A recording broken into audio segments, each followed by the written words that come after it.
Hello everyone, welcome back to the channel. Today we're diving into a critical and shocking topic that's gaining attention across the world: Russia's growing resource crisis and the prediction that by 2026, the Kremlin could run out of almost everything, not just tanks, but ammunition, fuel, spare parts, and even manpower. As the war in Ukraine drags into its fourth year, the reality facing Russia's economy and military is far worse than most people realize. What started as a war of conquest may soon end in total exhaustion. Russia entered the invasion of Ukraine believing that its massive reserves of oil, gas, and industrial capacity would guarantee a long, sustained war effort. But 2.5 years later, those advantages are collapsing. Western sanctions have cut off key components Russia desperately needs to produce advanced weapons. The country's factories are operating at full capacity, but without access to modern electronics, ball bearings, and machine tools, they're running on fumes. Even the most basic materials from gunpowder to tires are becoming harder to find. The first major problem Russia faces is its industrial decay. The Soviet-era factories that once produced tanks and missiles were never modernized. Decades of corruption, neglect, and brain drain have hollowed out the defense sector. Engineers have fled abroad, and those who remain are struggling to keep outdated machines running. Many of Russia's tank plants are cannibalizing old T-55s and T-62s just to build new models. Reports suggest that some Russian tank crews are being sent to the front in vehicles older than their grandparents. This desperate recycling of old Soviet equipment isn't just a sign of weakness, it's proof that Russia's war machine is nearing its limits. The Kremlin once claimed it could produce over 100 modern tanks per month, but in reality, only a fraction of that number rolls out of factories. Many of them are patched together with imported parts smuggled from China or stripped from civilian electronics. And even when they make it to the battlefield, Ukraine's precision strikes and Western-provided drones destroy them faster than they can be replaced. Ammunition shortages are another ticking time bomb for Moscow. During the early stages of the invasion, Russia fired up to 60 artillery shells per day, but by 2025, production couldn't keep up with consumption.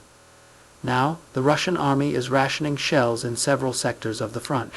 Soldiers have complained of being unable to return fire for days.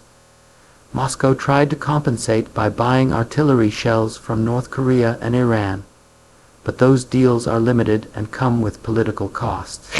The reality is that Russia's stockpiles are shrinking, and rebuilding them will take years if not decades. It's not just artillery. Russia is running out of missiles, drones, and aircraft spare parts. The high-tech weapons used in the early stages of the war relied heavily on imported Western microchips and semiconductors. Sanctions have choked off those supplies. Russia's defense industry is now forced to rely on lower-quality Chinese components or black market parts bought through intermediaries in Turkey or the Middle East. This has led to massive reliability problems. Missiles misfire, drones lose control, and aircraft crash due to maintenance failures.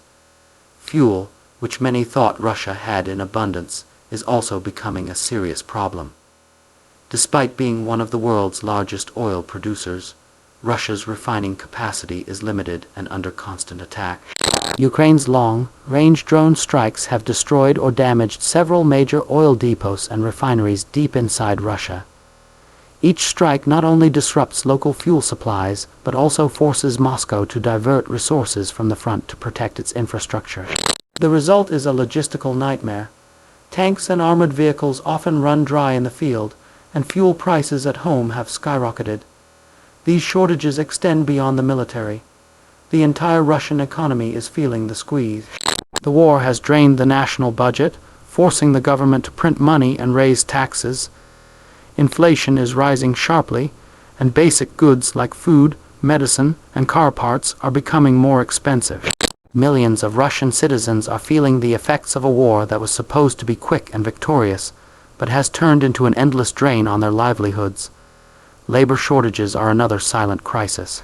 Hundreds of thousands of young men have died, been wounded, or fled abroad to avoid mobilization. Russia's population is aging rapidly, and its workforce is shrinking. Factories can't find enough workers, farmers are struggling to harvest crops, and tech companies are losing talent to emigration. The Kremlin is trying to fill the gaps with migrant workers from Central Asia, but this has created new social tensions and even violent clashes inside Russian cities.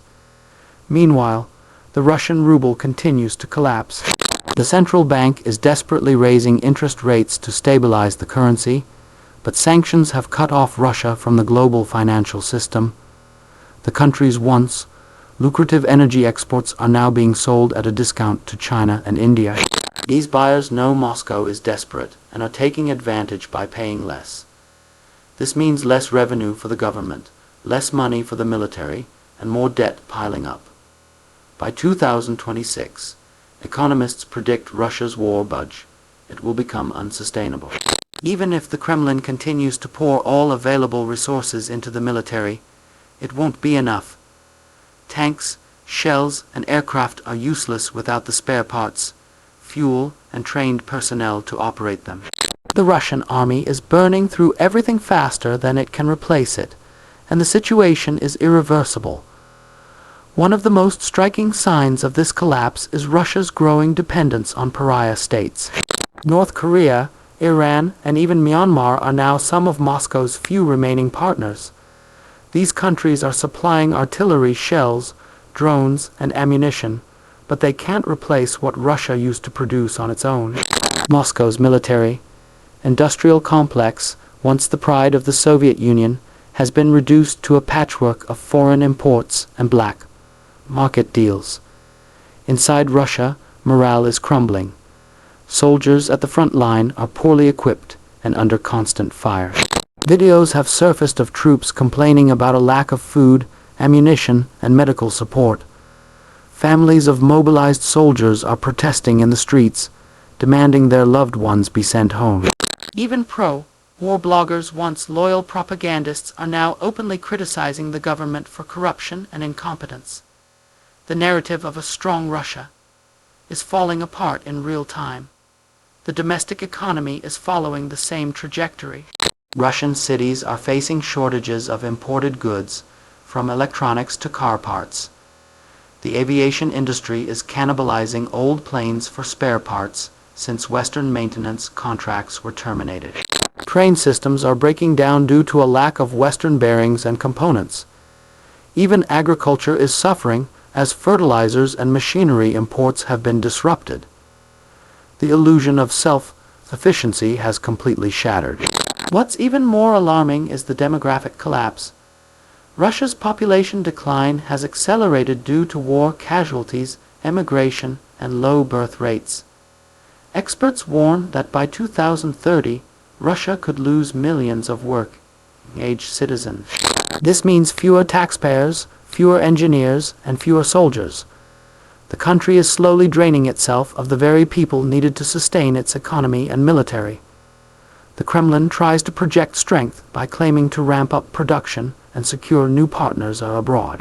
But these claims don't hold up under scrutiny. Even if Russia can buy weapons from Iran or shells from North Korea, logistics are complicated and expensive. Sanctions make payments difficult, and the quality of imported weapons is often poor. Every deal Moscow makes only highlights how isolated it has become from the global economy.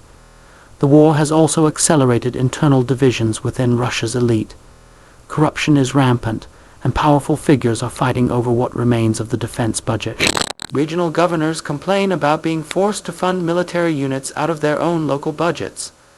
Oligarchs have lost billions in assets frozen abroad. The loyal business community is growing restless, and rumors of quiet dissent inside the Kremlin are spreading. Meanwhile, Ukraine continues to receive Western aid, new weapons, and advanced technology. Every drone strike, every missile defense system, and every shipment of ammunition from NATO pushes Russia further toward exhaustion. The Kremlin can't compete with the combined industrial power of the West. It's trying to fight a 21st century war with 20th century tools, and it's losing the race against time. By 2026, Analysts believe Russia will face a full-blown collapse of its military logistics. That means not just a shortage of tanks or shells, but a total breakdown of the system that keeps an army functioning: fuel, transport, maintenance, communications, and training. When that happens, frontline units will be unable to operate effectively. Desertions could increase, morale could crumble, and battlefield defeats could multiply. At home, public frustration will only grow. Economic hardship, rising prices, and military losses are already testing the patience of ordinary Russians. Many are realizing that the war is not about defending Russia, but preserving the power of a few men at the top. As resources run dry, the government's ability to suppress dissent will weaken. The cracks in Putin's regime are already visible. By 2026. They could become impossible to hide. What we're witnessing isn't just a military crisis, it's a systemic collapse. Russia's war has exposed the fragility of its entire system, its economy, its industry, and its governance. The myth of a self-reliant, unstoppable Russia has been shattered by the realities of modern warfare and global isolation. Even if the war ended tomorrow, Russia would face decades of recovery. Its industries are crippled, its economy is isolated, and its people are exhausted. But with no end in sight, every passing month pushes the country closer to total depletion. When historians look back, they may say that Russia didn't lose the war on the battlefield, it lost it in the factories, the oil fields, and the empty wallets of its citizens. The world is watching a superpower slowly bleed itself dry. By 2026, unless something drastic changes, Russia will not just run out of tanks, it will run out of everything that sustains a modern nation at war. And when that happens, the consequences will echo far beyond Ukraine's borders. The fall of Russia's military, industrial complex could reshape the global balance of power. Countries that once depended on Russian weapons will turn elsewhere. Sanctions could deepen, internal unrest could grow, and power struggles could erupt inside the Kremlin. What began as an attempt to rebuild an empire might end as the greatest self-inflicted collapse of the 21st century. So as we look toward 2026, one thing becomes clear: Russia's war machine is breaking apart from within.